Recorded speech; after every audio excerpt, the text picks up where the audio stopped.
नमस्कार दोस्तों। ये बात कुछ दिनों पहले का ही है। आकाश का किसी काम से बाहर अपनी साली के गांव में जाना हुआ। आकाश की साली पलक, जिसकी उम्र करीब 28 साल है। पलक आकाश को पसंद करती थी। आकाश की शादी के पहले जब उन दोनों की दोस्ती थी, तब से ही आकाश और पलक की बहुत अच्छी बनती थी। तब उस समय भी कुछ कुछ उमंगें एक दूसरे के लिए दोनों के मन में थीं, मगर दोनों कभी एक दूसरे से कुछ कह नहीं पाए। फिर एक दिन पलक की शादी हो गई और वो अपने ससुराल चली गई। अब तो वो एक बच्चे की माँ भी है, मगर अभी भी उसका जब फोन आता है तो आकाश के दिल में एक उम्मीद फिर से जाग जाती है। तो हुआ कुछ यूं कि आकाश ऑफिस के काम से उसके शहर जाना पड़ा। आकाश बीवी ने पलक को पहले ही फोन करके बता दिया था कि तेरे जीजू आ रहे हैं। पलक फोन पर आकाश से बोली, जीजू आप आएंगे तो हमारे घर में ही रुकिएगा, हम आपको अपने से दूर किसी होटल में नहीं रुकने देंगे। आकाश ने भी कहा, ठीक है साली जी, इस बार तुम्हें भी अपनी सेवा का मौका देंगे। आकाश तय दिन पर उसके शहर पहुंचा। उसका पति आकाश स्टेशन लेने आया था। आकाश वहां पहुंचने में शाम हो गई थी, तो दोनों स्टेशन से सीधे एक बार में चले गए और रात करीब 8 बजे हम दोनों पलक के पास घर पहुंचे। वहां पलक आकाश का इंतजार कर रही थी। घर में घुसते से ही उसका पति बोला, अरे वाह, आज जीजा आने वाला था तो बड़ा बन संवर के बैठी हो। पलक बोली, और क्या, आप तो हमारी कद्र ही नहीं करते हो, तो इसीलिए आज मैं अपने जीजा के ही लिए सच संवर रही हूँ। और सभी ने उस बात को हंसी में टाल दिया।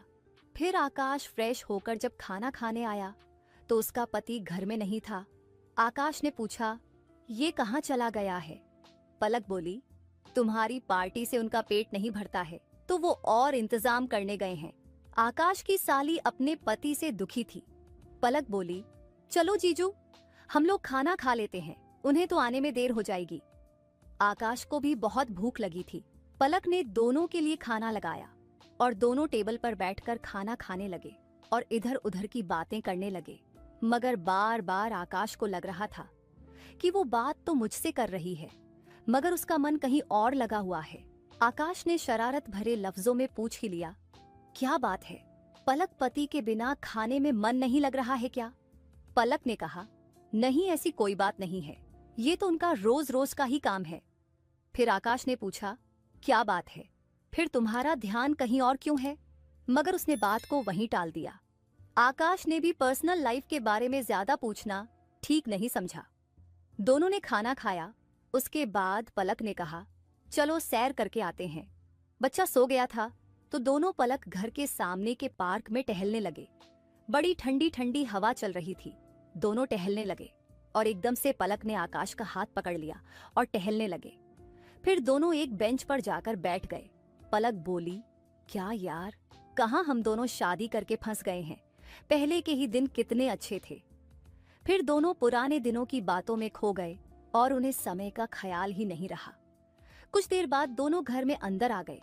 कुछ देर बाद पलक का पति भी नशे में टुन्न होकर आ गया।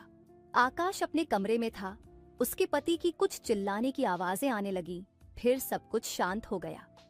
आकाश अपने कमरे में टीवी देख रहा था। तभी वहां से पलक आकाश के रूम के गेट पर आ गई और आकाश से बोली, क्या हुआ, तुम सो क्यों नहीं रहे हो? आकाश ने कहा, तुम भी तो नहीं सो रही हो। पलक बोली, मुझे तो अक्सर रातों को देर तक अकेले जागने की आदत सी है। फिर आकाश ने उससे कहा, क्या हुआ, कुछ प्रॉब्लम है क्या? पलक ने कहा, नहीं कुछ खास नहीं, हर किसी की फैमिली में छोटी मोटी प्रॉब्लम्स तो होती रहती हैं। आकाश ने पलक से पूछा, क्या तुम्हारे पति सो गए? पलक बोली, हाँ वो तो रोज ही मुझसे पहले सो जाते हैं। शाम को पैंट ऑफिस से पीकर ही आते हैं और फिर घर में भी पी लेते हैं तो जल्दी सो जाते हैं। उनकी इसी आदत की वजह से मैं उनसे खुश नहीं रहती हूँ। आकाश ने कहा, किस आदत से, दारू पीने की या जल्दी सोने की? पलक ने हल्के से हंसकर कहा, दोनों आदतों से तुम ज्यादा दिमाग मत लगाओ।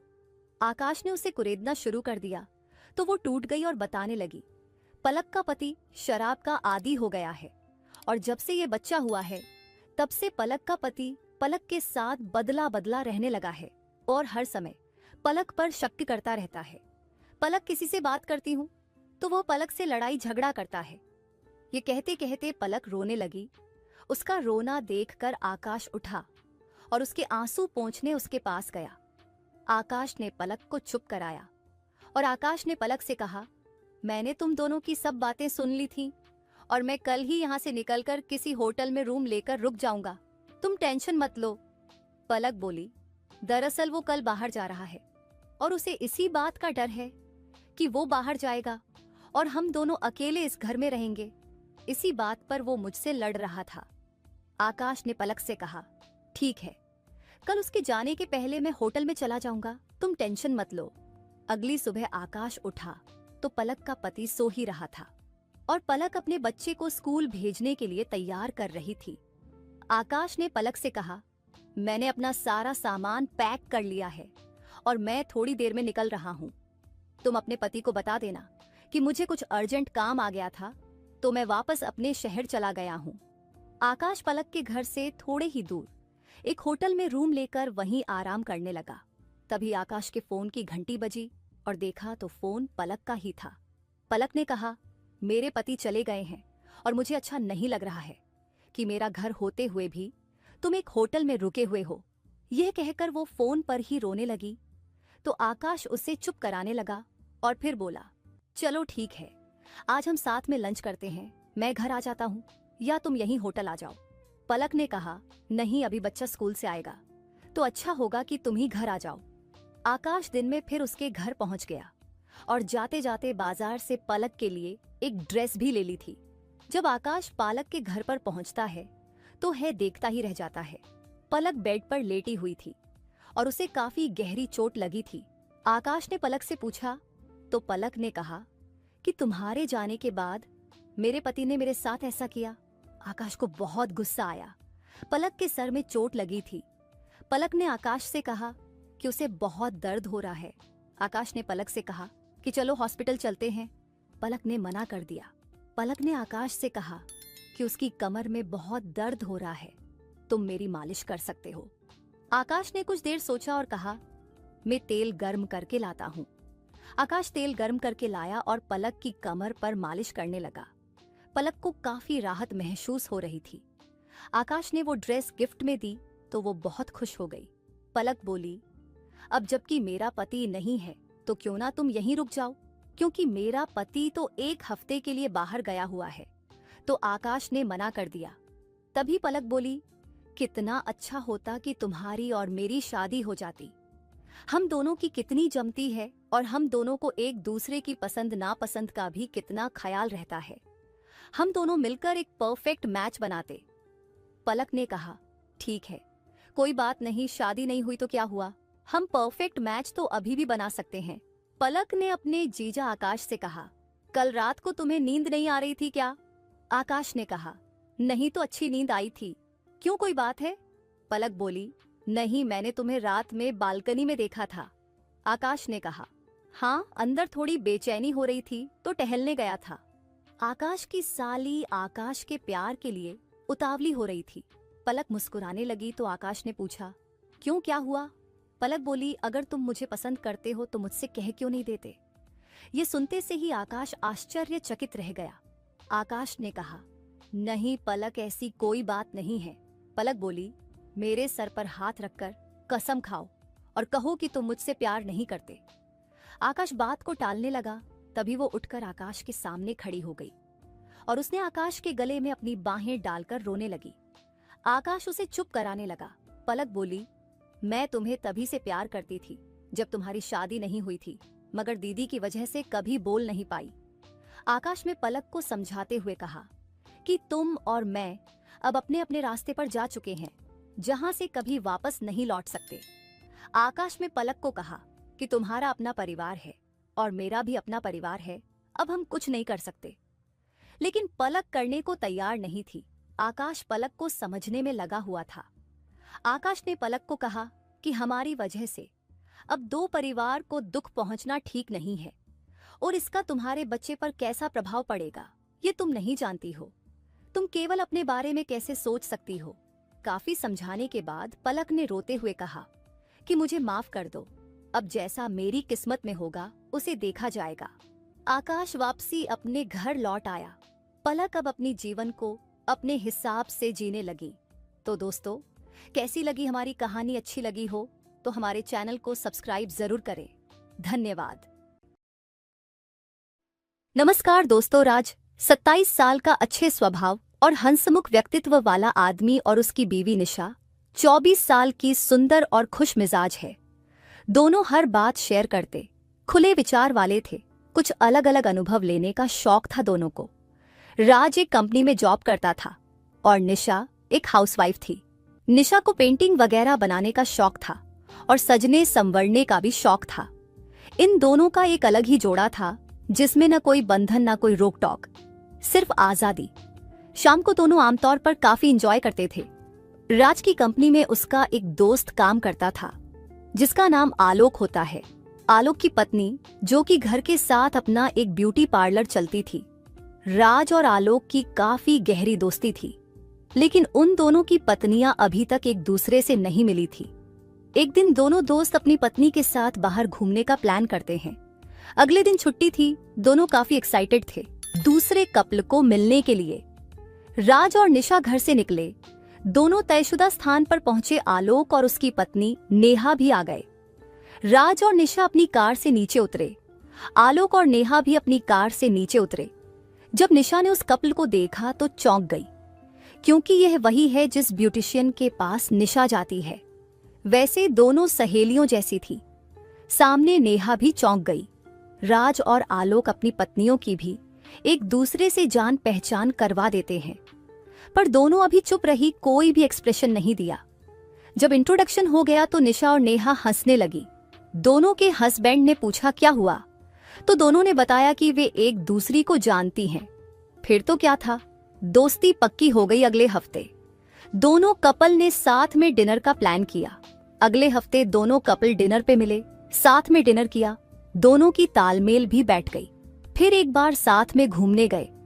उसके बाद दोनों कपल की सारी शर्म चली गई, क्योंकि सामने आलोक और नेहा भी अच्छे स्वभाव के हंसमुख थे। एक दिन राज और निशा ने आलोक और नेहा को घर बुलाया। जब वे दोनों घर पहुंचे, दोनों ने स्वागत किया और साथ में पार्टी भी की। अब उन लोगों में हंसी मजाक वाली बातें करनी चालू कर दी थी।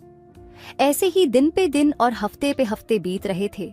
इन दोनों कपल्स में से एक दूसरे की बीवी के साथ काफी अच्छी दोस्ती हो गई थी। अब दोनों कपल में एक दूसरे के प्रति लगाव हो गया था।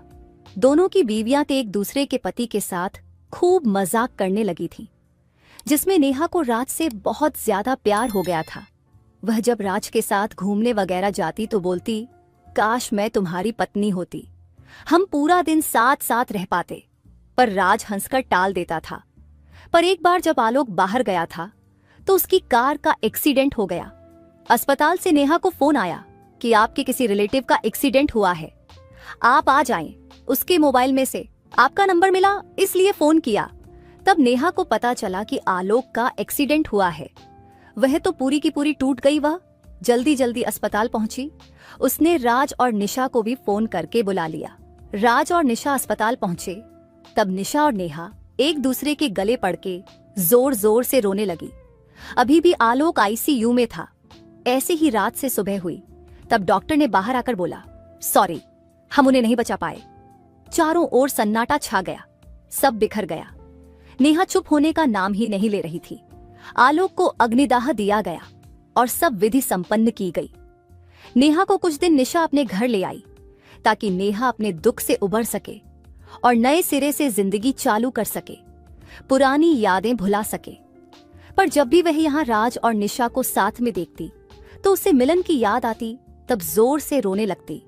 नेहा को शांत कराने के लिए राज और निशा नेहा को बीच में बिठा के उसे हंसाने की कोशिश करते।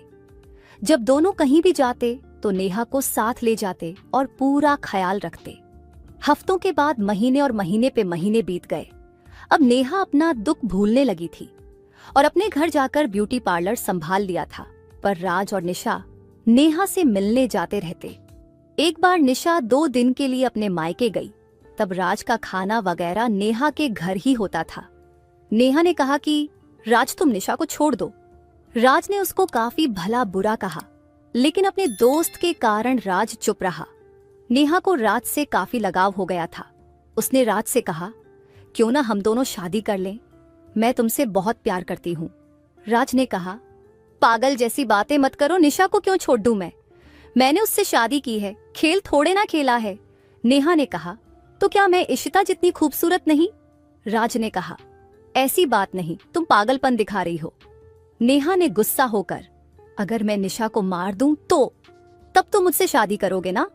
राज पूरे गुस्से में नेहा को धक्का देकर जाने लगा। तब नेहा ने हाथ खींच के रोका और बोली, अरे बाबा, मैं तो मजाक कर रही थी। राज ने कहा, ऐसा मजाक मुझे नहीं पसंद, दोबारा न करना। नेहा ने कहा, ठीक है बाबा, सॉरी। पर राज नहीं जानता था कि नेहा के दिल में उसे पाने की इतनी चाह है। उसके बाद जब निशा और नेहा मिली, तब मजाक मजाक में नेहा ने निशा को भी कहा, राज को छोड़ दो, तुम्हें तो कोई भी अच्छा लड़का मिल जाएगा। तब निशा ने हल्के में लेकर बोली, मुझे तो राज ही चाहिए। पर तुम ऐसी बातें क्यों कर रही हो? नेहा ने हंसकर कहा, मुझे राज पसंद आ गया है। नेहा के दिमाग में राज को पाने की चाह बढ़ने लगी। दिमाग में निशा को मारने और राज से अलग करने की तरकीबें सूझने लगी। पर निशा उसकी सहेली थी, इसलिए उसे मारना नहीं चाहती थी, पर कुछ ऐसा करना चाहती थी कि राज उसे छोड़ दे। तब उसे एक तरकीब सूझी कि फेशियल के बहाने निशा के चेहरे को बिगाड़ दूं, कुछ केमिकल वगैरह से, और राज उसका मुंह देखना भी पसंद न करे। तब राज मेरे पास ही रहेगा और मैं सारा दोष प्रोडक्ट पर डाल दूंगी कि उसकी स्किन को सूट नहीं किया और रिएक्शन हो गया। ऊपर वाले की करनी भी ऐसी थी कि निशा ने नेहा को वैक्स और फेशियल के लिए अपने घर बुलाया और प्लान के मुताबिक नेहा गई और निशा के हाथ पैरों का वैक्स किया, फेशियल किया और आखिर में केमिकल वाला मास्क लगाकर बोली, मुझे पार्लर में काम है, मैं निकल रही हूँ, तुम 15 मिनट के बाद धो देना। ध्यान रहे 15 मिनट से ज्यादा ना हो, वरना स्किन डैमेज हो सकती है। और निकल गई। 5 मिनट के बाद केमिकल ने निशा के चेहरे पे असर करना चालू किया।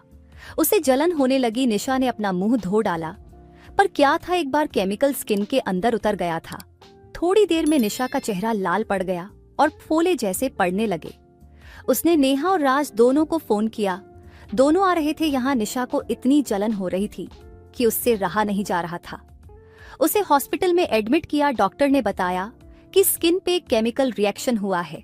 नेहा ने बोला, मैंने निशा को बोला ही था 15 मिनट के अंदर धो देना उसकी स्किन। ये सहन नहीं कर पाई। नेहा मन में खुश थी। डॉक्टर ने बताया, अब इसका चेहरा ऐसा ही रहेगा, लाल ब्राउन और पोले वाला। तब निशा खूब रोने लगी। राज ने कहा, रो क्यों रही हो पगली, मैं तुम्हारे चेहरे से नहीं, तुमसे प्यार करता हूँ। तब नेहा को थोड़ा झटका लगा कि अब भी राज मेरा नहीं होगा, पर मेरे जलवे से कैसे बचेगा। जब निशा को हॉस्पिटल से डिस्चार्ज किया तो राज फीस भर रहा था। तब उसने देखा कि नेहा एक आदमी से बात कर रही थी। वह आदमी जब चलता बना, तब राज ने नेहा के पास जाकर पूछा, कौन था वह? अचानक राज के पूछे जाने पे नैना हड्डबधा गई और बोली, कोई नहीं, बस हेल्प मांग रहा था पैसे के लिए। और नेहा निशा के पास चली गई। राज को लगा कि उस आदमी को हॉस्पिटल में शायद पैसे की जरूरत हो। मैं निशा के नाम से दान करना चाहूंगा ताकि निशा जल्द ही ठीक हो जाए। राज उस आदमी के पीछे गया और बोला, भाई साहब, आपका कोई हॉस्पिटल में एडमिट है क्या? वह आदमी मुड़ा और बोला, जी हाँ साहब, मेरी पत्नी है। तो राज ने बोला, कितने पैसे की जरूरत है? आदमी बोला, 5,000 साहब। राज ने पैसे निकाल कर दे दिए। तब वह आदमी रोने लगा। राज ने कहा, मैं आपका दुख समझ सकता हूँ, मेरी भी बीवी हॉस्पिटल में है, इसीलिए अपनी बीवी का इलाज करवाओ। और जाते जाते राज ने यूं ही पूछ लिया, आप उस औरत से पैसे क्यों मांग रहे थे? आप जानते हैं उसे? वह आदमी, जी हाँ साहिब, वह औरत मेरे पास से एक केमिकल ले गई थी। मैं केमिकल की शॉप में काम करता हूँ। यहाँ ये दिखी तो मैंने सोचा कि मैंने इसकी मदद की थी, शायद यह भी मेरी मदद करेगी। पर उसने मुझसे कह दिया कि दोबारा मेरे सामने भी मत आना, निकल जाओ यहाँ से, मैं तुम्हें नहीं जानती। राज को थोड़ा शक हुआ। उसने पूछा, कौन सा केमिकल लेकर गई थी? तब उस आदमी ने बताया कि उसे ऐसा केमिकल चाहिए था कि उससे मौत न हो, पर बाल और खाल को नुकसान करे। तब राज को पूरी बात समझ में आने लगी। राज ने उस आदमी को बोला, ठीक है, आप जाओ और देखिए, मैंने आपकी मदद की, पर आप ऐसी मदद किसी को दोबारा न कीजिएगा कि किसी को नुकसान हो। ऊपर वाला सब देखता है। आपने बुरा किया तो आपके साथ भी अंजाम बुरा ही हुआ। वह आदमी, जी साहब, अब मैं कभी ऐसा नहीं करूंगा, आज मेरी आंखें खुल गईं। जाते जाते वो आदमी बोला, साहब, जब मैंने उस औरत से पूछा कि केमिकल क्यों चाहिए, तो उसने बोला कि किसी को पाने के लिए, और फिर बोली, तुम्हें इससे क्या मतलब। राज को पूरी बात समझ में आ गई। उसने जाते जाते उस आदमी से बोला, तुमने जो केमिकल दिया था उसका इस्तेमाल मेरी बीवी पर हुआ है और अब वह हॉस्पिटल में एडमिट है। वह आदमी राज के पैरों में पड़ गया, रोने लगा, मुझे माफ कर दें साहब, मैंने नहीं सोचा था कि मेरी वजह से किसी की जिंदगी बर्बाद हो जाएगी। मैंने आपके साथ बुरा किया, फिर भी आप मेरा भला कर रहे हैं राज, क्योंकि आज मैं आपके साथ बुरा करता हूं तो उसका अंजाम भी बुरा ही होगा। कभी ना कभी मुझे वह भुगतना पड़ेगा, इसलिए मैंने आपको माफ किया। आप अपनी बीवी का इलाज करवाए। फिर राज निशा को हॉस्पिटल से घर लेकर आया और 2-3 दिन बाद राज ने अपना ट्रांसफर दूसरे दूर शहर में करवा लिया। अचानक दोनों ने शहर छोड़ दिया। उसके बाद जब नेहा राज के घर आई तो देखा घर पर ताला लगा हुआ था। पड़ोसी से पूछा तो पता चला कि वे लोग शहर छोड़ चुके हैं। जब नेहा ने राज को फोन लगाया तब राज ने बताया, नेहा, हमने तुमको हमारी फ्रेंड माना था और हमारे साथ ही तुमने ऐसा किया। नेहा को सब समझ में आ गया। राज ने कहा, तुम्हें क्या लगता है कि तुम निशा के चेहरे को बिगाड़ दोगी तो मैं तुम्हारा हो जाऊंगा? मैं निशा से प्यार करता हूं, उसके रूप से नहीं। नेहा, मुझे माफ कर दो, मैं तुम्हारे प्यार में अंधी हो गई थी, मुझे माफ कर दो। राज ने कहा, ठीक है, मैंने तुम्हें माफ किया। अब से हमें संपर्क करने की कोशिश मत करना, क्योंकि अब से ये नंबर भी मैं बंद कर रहा हूँ। तुम अपनी जिंदगी जियो और हम हमारी ओर फोन काट दिया। 5 साल बाद आज राज और निशा दोनों खुशी से अपनी जिंदगी जी रहे हैं। राज ने निशा की प्लास्टिक सर्जरी करवा दी है और निशा पहले जैसी ही खूबसूरत लगने लगी है। वहाँ नेहा भी अब अपना ब्यूटी पार्लर संभाल रही है। दोस्तों, हमारे इस कहानी का उद्देश्य किसी की भावना को ठेस पहुंचाना या किसी भी प्रकार के अनेकता फैलाना नहीं है। हमारा उद्देश्य केवल आप लोगों को शैक्षणिक जानकारी देकर आज हमारे समाज में हो रहे ऐसी घटनाओं के बारे में जागरूक करवाना है। कहानी अच्छी लगी हो तो हमारे वीडियो को लाइक और चैनल को सब्सक्राइब जरूर करें। धन्यवाद।